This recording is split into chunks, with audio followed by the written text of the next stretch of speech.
لیکن ہم اس کو سمجھ کے نہیں پڑھتے. سمجھ کے یہی ہے اس کا ترجمہ نہیں کرتے، ساتھ میں آیت کا اسباب نزول نہیں دیکھتے کہ اس کا اسباب نزول کیا تھا، پیچھے بیک گراؤنڈ کیا تھا. ایک عام مسلمان کو چاہیے جب بھی وہ قرآن مجید پڑھے جسٹ عربی متن کو نہ پڑھے. عربی متن پڑھنے کا ایک ثواب ہے، لیکن اس کو ترجمہ بھی کرے، ساتھ میں اس کی تفسیر بھی جانے. اگر اسے خود نہیں آ رہا تو کسی عالم دین سے رہنمائی حاصل کرے اس کی، کہ اس کو سے پوچھے کہ اس کا اسباب نزول کیا تھا. آج کل تو جدید دور ہے، آپ نیٹ پہ سرچ کر رہے ہیں، آپ کسی بھی ویب سائٹ پہ سرچ کریں، آپ کو ترجمہ بھی مل جائے گا، ایک اچھی تفسیر بھی مل جائے گی قرآن مجید کی. ایک عام مسلمان کو چاہیے کہ وہ ان طریقوں کو اپنائے. اگر وہ ایک پیج بھی پڑھ رہا ہے دن میں تو اس کی تفسیر اور ترجمہ ساتھ کرے. بالکل صحیح کہہ رہی ہیں آپ. یعنی قرآن مجید کو حقیقی معنوں میں سمجھنے کے لیے اس کو اپنی زبان میں جاننا جو ہے وہ بہت ضروری ہے. عربی کا بے شک کہا گیا، اس کی بہت زیادہ فضیلت ہے، لیکن اپنی زبان میں بھی آگاہی ہونی چاہیے کہ قرآن مجید ہم سے آخر کیا کہہ رہا ہے، ہاں جی، وہ ہم سے ہدایت کیا کس طرح چاہتا کی ہے. ہے ہم. ہاں بالکل صحیح کہہ رہی ہیں آپ. بالکل. اور میرے خیال میں یہ کام بچپن سے ہی اگر کیا جائے اس کا آغاز، جیسا کہ آپ دیکھیں ہمارے اوائل ادوار میں اسی طرح ہی ہوتا تھا. بچپن سے بچے کا آغاز قرآن مجید سے ہی کیا جاتا تھا، اور چھوٹے چھوٹے بچے ہوتے تھے وہ حفظ کر لیتے تھے. تو آج کل کے دور میں بھی میرے خیال میں جہاں پہ ہمارے والدین یہ سمجھتے ہیں کہ بچوں کو اسکول میں بھیج دیا جائے، اسکول سے پہلے اس کی تعلیم کا آغاز میرے خیال میں آپ شاید اس سے ایگری ہوں یا نہ ہوں، تو اس کا آغاز قرآن مجید سے ہی مسجد سے ہی ہونا چاہیے، تاکہ بچے کے ذہن میں بیٹھے کہ بیسک چیز میری یہ ہے، اس کو لے کے میں نے آگے چلنا ہے، اور اسی کو ہی میں نے اینڈ تک جو ہے اس کا. کیونکہ یہ سبجیکٹ آپ دیکھیں، آپ چاہے جس بھی فیلڈ میں چلی جائیں، آپ چاہے ڈاکٹر بنیں، چاہے انجینئر بنیں، چاہے آپ کچھ بھی کریں، اس سبجیکٹ کو آپ نے ہر حال میں پڑھنا ضروری ہوتا ہے. تو میرا تو یہی خیال ہے کہ اس کے صحیح اور حقیقی فہم کے لیے لازم ہے کہ بچپن سے ہی بچے کو اس طرف جو ہے وہ ڈال دیں، تو پھر وہ جو بڑا ہوتا جائے گا اس کے ذہن میں بیٹھ جائے گا کہ یہ چیز میرے ساتھ ہے، اس کو میں اپنے آپ سے الگ نہیں کر سکتا، جدا نہیں کر سکتا. اس بات کا احساس دلایا جائے.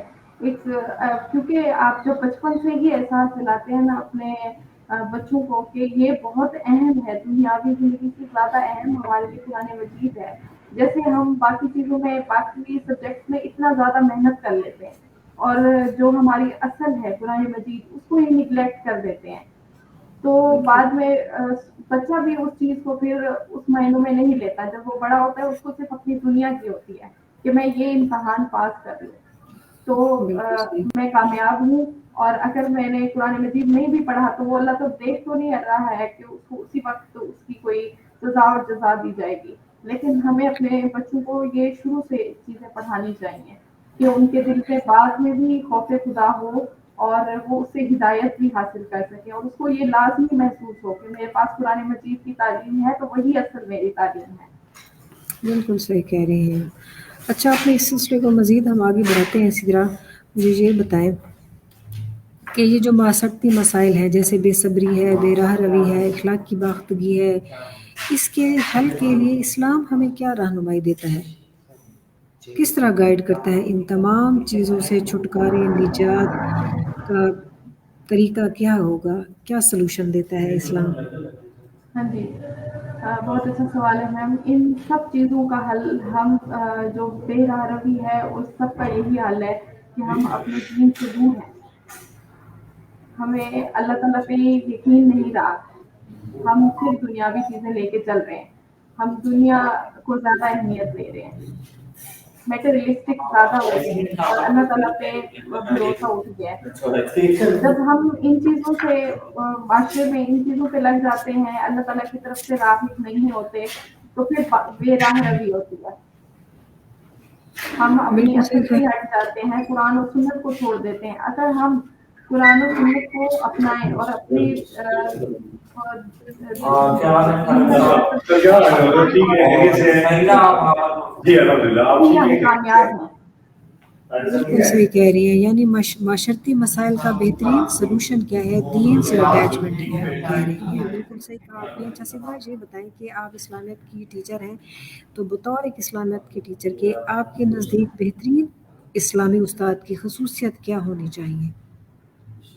جی میم، بہت اچھا سوال ہے. ایک بہترین استاد کے لیے یہی ہے کہ وہ پہلے اپنے اوپر یہ چیزیں لاگو کرے.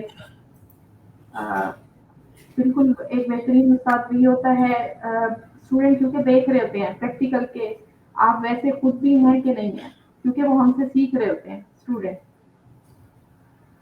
کہ ان کا ٹیچر ویسے ان چیزوں پہ خود عمل کرتا ہے کہ نہیں کرتا، تب یہ ہم ان کو سکھا سکتے ہیں آگے.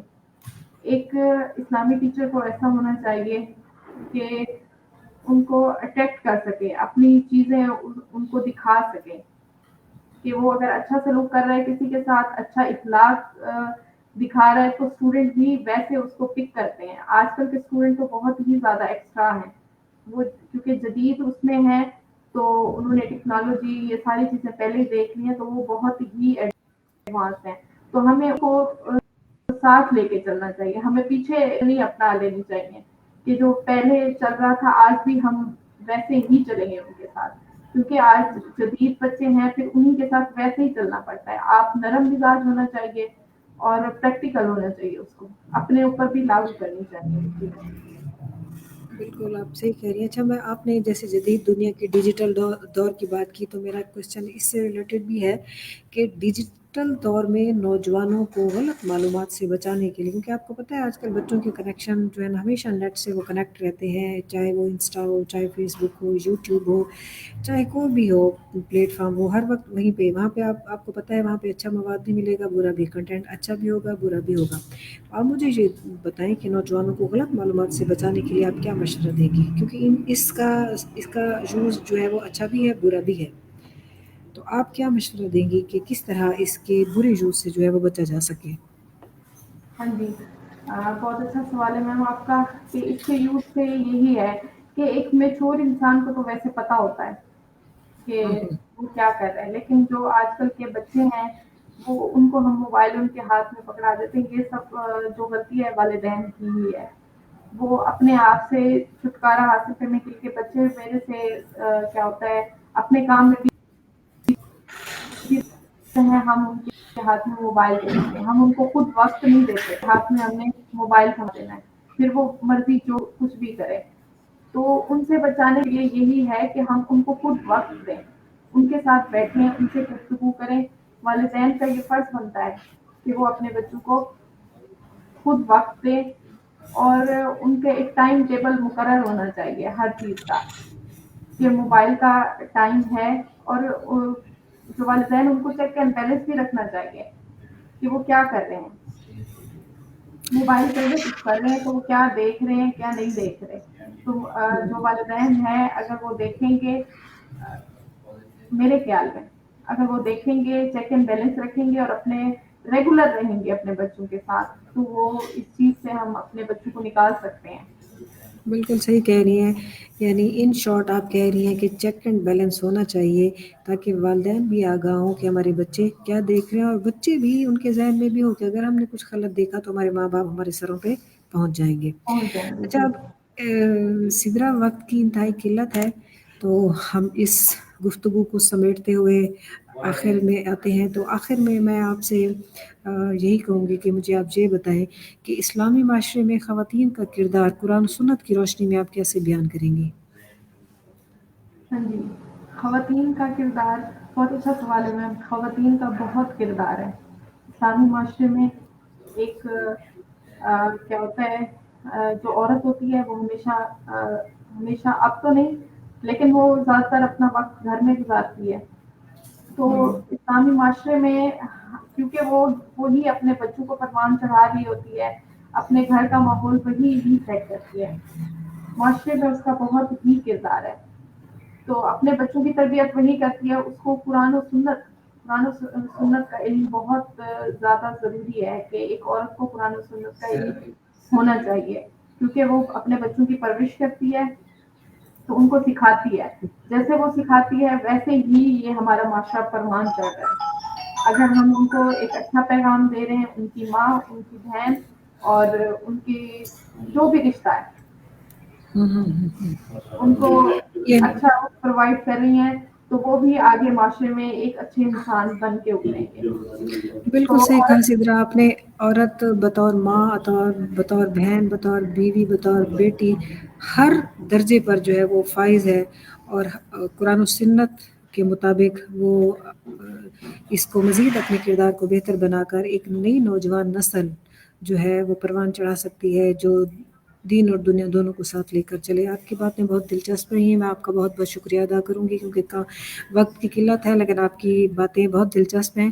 چونکہ ہمارے پاس وقت کی کمی ہے، اس وجہ سے میں آپ کا بہت شکریہ ادا کروں گی کہ آپ کی قیمتی باتیں، علمی رہنمائی اور گہری بصیرت ہمارے ناظرین تک آپ نے پہنچائیں، جس کے لیے میں آپ کا بہت شکر گزار ہوں.